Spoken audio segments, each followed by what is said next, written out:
Benjamin Netanyahu has done something many in Washington once swore would never happen again. He has dragged the US back into a Middle Eastern war. The last time this happened was in 2003, the invasion of Iraq. That war was supposed to reshape the region. Its architects in Washington, men like Paul Wolfowitz and Richard Pearl, believed they were launching what they proudly called the new American century. Baghdad fell within days and Washington declared victory, but the victory didn't last. What followed was insurgency, chaos, and 20 years of war. For a time, a broad consensus emerged in Washington. The invasion of Iraq had been a catastrophic error, one that must never be repeated.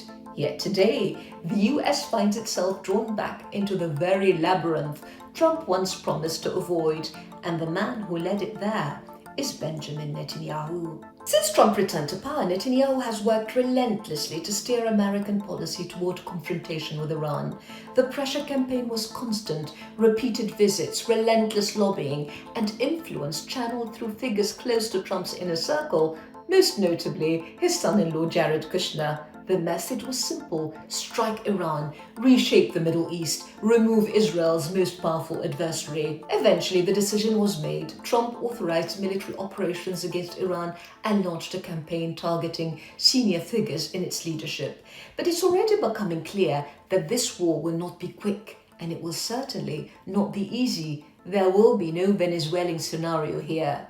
The war was not triggered by an imminent Iranian attack on American territory. Iran does not possess strategic weapons capable of threatening the US itself, and its nuclear program had already been constrained under the 2015 nuclear agreement between Iran and the world's major powers. That deal imposed strict limits on uranium enrichment and subjected Iran to international monitoring. Iran complied, until the US withdrew from the agreement during Trump's first administration. In later negotiations, Tehran even indicated it was willing to reduce enrichment to bare minimum. And only months ago, Trump himself claimed Iran's nuclear capabilities had been obliterated, which raises a simple question. If they were obliterated, why is there a war now to obliterate them, to eliminate Iran's nuclear capabilities? For decades, Israel fought its wars while the US provided weapons, intelligence, and diplomatic backing. But formally, those wars were Israel's.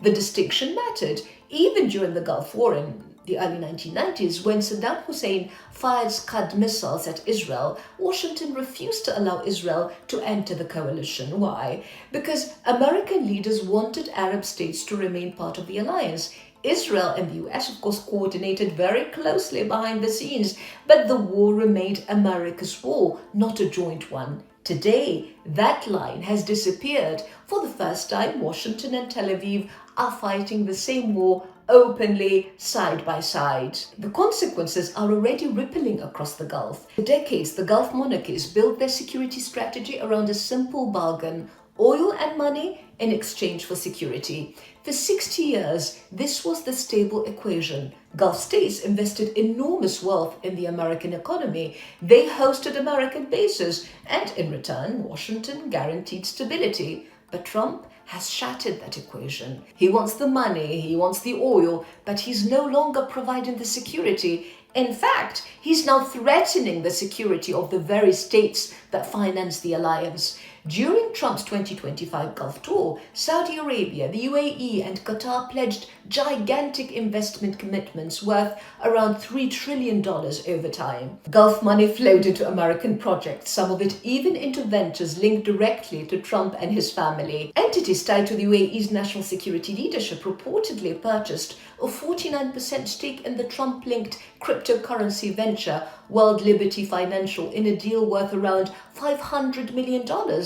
Meanwhile, Jared Kushner's investment firm, Affinity Partners, manages billions from Gulf sovereign wealth funds, including a $2 billion commitment from Saudi Arabia. These are not random transactions, they're calculated strategic decisions. One may agree with them or disagree with them, but they form part of a deal, even if it's an unequal one. And Trump has now broken the terms of that deal, because when war arrived at the Gulf's doorstep, the region was not even consulted. Trump has carried out what many in the region see as a double betrayal.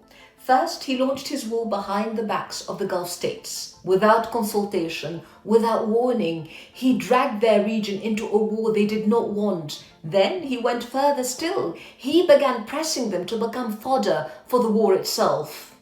There's a bitter irony here because the very American bases meant to guarantee Gulf security now place those countries directly in the line of fire. These are not symbolic facilities. They're vast military installations housing thousands of troops, aircraft, command centers, and missile systems. And because they exist, Gulf states automatically become targets whenever the US enters a war. In other words, the protector becomes the danger. Instead of shielding the region from conflict, American bases turned the Gulf into the battlefield. A Kuwaiti political analyst recently captured this irony perfectly. He says, people think the Americans are defending us, but today we are the ones defending the Americans. That unease is no longer being expressed only behind closed doors. It has begun to surface publicly. The Emirati businessman Khalaf al-Habtour, close to the Abu Dhabi palace, addressed Donald Trump directly with a question that many in the Gulf are now quietly asking. Who gave you the authority to drag our region into a war with Iran? Did you calculate the collateral damage before pulling the trigger? Those questions capture a growing frustration across the region because Washington did not merely launch a war, it launched it in someone else's neighborhood. And Washington is now going further still. It's pressing Gulf states to join the war itself. Senator Lindsey Graham, who seems to spend more time in Tel Aviv than he does in South Carolina, has been running around urging Saudi Arabia and other Gulf states to enter the conflict. This is the same Lindsey Graham who, as the Wall Street Journal reports, has been busy coaching Netanyahu on how to bend Donald Trump to his wishes on Iran. Now he's touring the region with a mixture of threats and sweet promises. The US gave you weapons, use them, as though those weapons were generous free gifts not paid for with tens of billions of dollars. If you fight Iran, we will protect you, we will sign a security agreement with you. Oh really? So what exactly were all those American bases for? And the billions spent on US military installations across their territory? I thought that was the security agreement, the one that was supposed to guarantee their protection. And recent events have only deepened suspicions across the region. Israeli media circulated claims that the UAE had attacked an Iranian desalination facility. The report was quickly and firmly denied by UAE officials, but the danger was obvious. Such an attack could easily have triggered Iranian retaliation against desalination plants across the Gulf, facilities that provide the vast majority of drinking water in countries like the UAE. For many in the region, the episode looked like a calculated attempt to trick the Gulf into war, which raises a deeper question. Who benefits from chaos in the Middle East? Not the Gulf states, not the Arab world, but there is one country whose strategic thinking has long emphasized a different logic: Israel.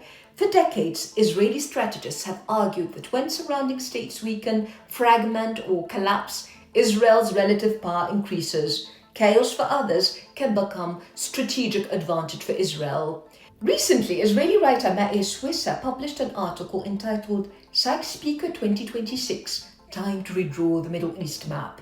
Arab and Islamic states that present themselves as national states modelled on the West may lose their importance to a model in which the tribe and clan once again become the real units of governance. He wrote, "The inevitable end is already appearing on the horizon." This new chaotic order would not be drawn by diplomats with rulers and fountain pens, he says, but by wars that dismantle existing states and rebuild them from the ruins. Lebanon and Syria, the writer suggested, would be the first laboratories. Well, that vision may strengthen Israel, but it doesn't strengthen the US. For decades, American power in the Middle East rested on stability, on alliances, on the security architecture built around the Gulf. The Gulf is not a marginal theater of American policy. It's one of the pillars of American global influence, central to global energy markets, home to major US military bases, and a major source of investment in the American economy. Now that architecture is being shaken by Trump, and of course China and Russia are watching closely, for them America's renewed entanglement in the Middle East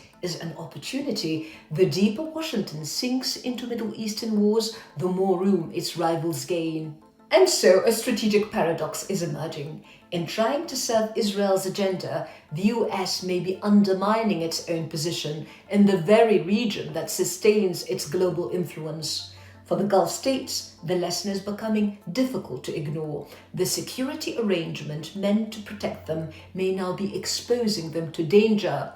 And in Washington, the central question may soon no longer be about Iran, it will be about Israel, whether implementing its strategy is protecting American interests or quietly eroding them.